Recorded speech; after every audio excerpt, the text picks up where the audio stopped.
Welcome everyone. I am here with Mai, one of our therapists. I am Heidi Mortenson, licensed marriage and family therapist, and also the owner of Bridging Hope Counseling. I'm super excited to have Mai here today. She wrote a blog a couple weeks ago about finding her voice and discovering herself amidst cultural expectations. And so we're going to talk for about 10 minutes here to really just talk about her journey and how other people can actually find freedom in when our parents think something and we're wanting to move in a different direction. My name is Mai, and I am a marriage and family therapist here at Bridging Hope Counseling. And I've been married for about almost 12 years, and I have 5 kids.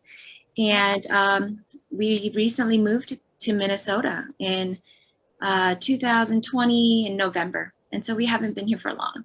Yes. And you are a licensed associate marriage and family therapist, correct? Yep, LAMFT. Okay, so you work with individuals, couples, families, teens. Yes. Okay, awesome. Very cool.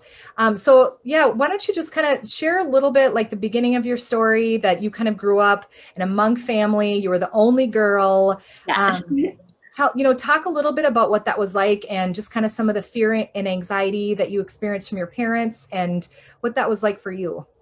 Yeah, growing up, I grew up in Pennsylvania, and which was like in Lancaster, Pennsylvania. So it was really small, and I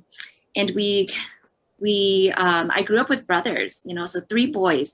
And I remember whenever we went to church, the boys would get to stay afterwards and do things. And then whenever I asked, it was like, no, you're a girl, so you have to go home. And there was that cultural expectation of like, the daughter has to be kept safe. I have to be protected. And in a sense, I can't express myself too much. And so I remember when I was young, I would express myself, and my dad would just be like, why are you saying that? Or, I mean, my dad, he loved me so much, but then this was like a cultural thing. Whereas if I was a Hmong daughter that was too aggressive or too spoke out too much, then I might not either find a good husband, or nobody would want to take me in the future as their daughter-in-law. And so there's probably a lot of fear there of how my future will turn out if I was too outspoken. Yeah. So tell me, how did you learn how to find your voice, while still honoring your parents? Because I think sometimes what happens is people feel like in the world, we have to just like, we leave our family and we just like, screw them. And I see that a lot. Yeah, actually, definitely. People who come in, and even in counseling, if their parent doesn't accept something in them, then, they'll like step away from their family. And I don't think that's healthy, because you're saying your dad loves you. He just doesn't, it just isn't, there is something there that's not allowing you to be able to find your voice. So I really feel like this is super powerful and very encouraging that with your story, that you've been able to learn how to still honor and love them and find your voice. So how did you do that? Well, when I went to college, which was my first time ever really leaving home, I think there was a little bit of that in me. Like, okay, I just need to get away. I need to get away, find out who I am. And it took, I was gone for a while. I got married. I left the house. I lived in New York, met amazing people. And I think that that was the first time that I realized that there are women that are strong, and yet they have good hearts. And for the first time, it hit me that, hey, I wasn't, growing up in church, I wasn't I would see women who are considered like very submissive, very holy, very quiet, prayed all the time. And I was like, I want to be like that, but that's just not me. Yeah. And I think for so long, I suppressed that part of me. Sure. That I became unsure of who I really was. So after I left my home, I, became who I was, started discovering who I was. I went to New York. I met, I remember Wanda Walborn. She was one of the women that I saw, and I was like, man, she can speak, and yet she can be gentle and loving as well. And I was like, that's how I want, like, that's who I am. I want to be able to express myself and yet have a gentle sweet side to me as well. And so I think one of the things I remember praying about it a lot. And, one of the things that hit me the most in the Bible, and it was like God was saying to me, like, how did Jesus hang out with sinners all the time and still like they loved him, because he was considered a friend of sinners. And I said, and I thought about it, and I was like, and the answer came to me, and it was like, because he was able to see people's hearts, not their actions, not their words. And so that's something that sticks with me with my parents when I coming back to my parents' home and seeing that if I can find the ability to see through their actions, to see through their words, and really find their heart in that. And if I can not react to their action or to their words, but respond to their heart, then I would be able to actually meet them where they're at and meet their need. I remember my dad was upset about something, and at first it was getting to me because I was like, oh, why is he getting upset about this? And then I had to pause and be like, what is his heart saying? And I have to do that all the time. I have to, when people react a certain way to me, that's getting me react, like I'm starting to react, I have to pause and say, what is their heart saying? Wow. And when I was able to pause and say, what is his heart saying? It's a completely different message than what their body is saying or what their words are saying. And he would say, I would get the answer, his heart is saying that he wants to be appreciated and he wants to be loved. And he's worried that we don't appreciate him. And so I remember that morning just going over to him, and instead of being afraid or intimidated by him, I gave him a hug and said, Dad, we still love you, even though you can't do the things that you used to do, we still love you. And I think just by me doing that, he couldn't say anything. Yeah, right. Because you were speaking, you were loving him, and you were seeing him. You were seeing the good in him. You were seeing his heart. Yeah, and I think that's something I have to always remind myself to do, to respond to his heart and not to his words or his actions. This is so powerful because I think we can get so caught up in what people are saying and what people are doing, and we can forget who they are inside. Yes. And we focus, and we can turn what they're doing and what they're saying, and we can start to paint this picture.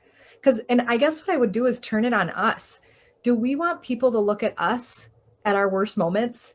When we're, when we're like, we want people to still love us, even if I'm impatient with my kids. Like, I want my kids to still love me, my husband to still think I'm a good mom. Oh, yes. Patient with them, because I am a good mom. And sometimes I have moments where I get impatient, and that we've got to be able to keep moving through these moments and not stay stuck in that, and have our identity be defined by those comments or those moments. Yes. This is like so powerful and so beautiful. In your blog, you actually wrote, it's taken me years of commitment to develop the self-awareness and courage to discover and use my voice. I've learned to respectfully convey my thoughts and emotions without seeing it as a mark of dishonor. Yeah. That is so beautiful and so powerful, because I think sometimes people can just step away from, and they can just think, oh, I'll just check out of my family and I'll just leave. But that hurts. Like, that hurts for them, and it hurts for you. Oh, yeah. Love your parents. Definitely. So how can we come back and still love them, and be able to still be you? Like, it seems like you've been able to learn how to be Mai. Yes. Yes. Yeah. And not let the comments, any comments, get to me, because I understand that, it took me a long time to validate my emotions and even discover who I was. And so that's something that I'm proud of. It's not something that I should put somewhere else when I'm home, And, right. And I really appreciate this, because this is something that, as a counselor, like, some people might look and be like, oh, she's being vulnerable. Yes, she's being vulnerable. This is where, like, being a really good counselor is being authentic and showing up, because when you work with people, you get to do that. You get to see their heart, and you now get to take this with you in the work that you do as a counselor, Yes. to be able to see their heart. You know, we're not always just victims. Sometimes we're the one doing something to someone else. So I guess I'd have one more question. Okay. If you could say, like, what would be like the biggest key and something that you'd want our listeners to take with of how can they be self-aware and while honoring your parents, whether it's something, it's family rules, or if it's culture, or if it's something that's like, this is the way we do it, and if you don't be like us, then you're not okay. Like, what would you be a key or some encouragement that you'd leave for our listeners? Yeah, I definitely think, like, I just want to say that in your family, it is the hardest to be who you want to be, because we are in a system.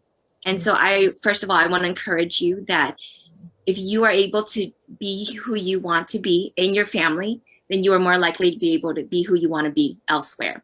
So I want to say that it's hard. That's good. That's good. Like, because if you can do that in your family, you can do that in your job, with your friends, in the community. That is so good. Thank you so much, Mai. You had a quote that you had at the bottom of your blog, was that you will never rise above your level of self-awareness. So beautiful. Yeah, that's by Dr. Rob Reimer, and it's an amazing quote about really just understanding who you are. Because if you know where you start, then you can know how to grow from there. It's like you know, like if you're running in a race, you won't know where the finish line is if you don't know where the starting line is. And so until you know where you're at and say, okay, this is where I'm at, then you can be like, that's my goal, and this is how I'm going to get there. Oh, that's so good. Well, thank you so much, Mai. No problem. Thank you. Speaking your heart and just being real with us. And so I just want to encourage our listeners to share this video, to head on to YouTube. We're going to post this video to YouTube. Subscribe to our channel, hit the bell to get notifications, and make sure to even make comments on these videos. It helps boost the video. So thank you so much for watching.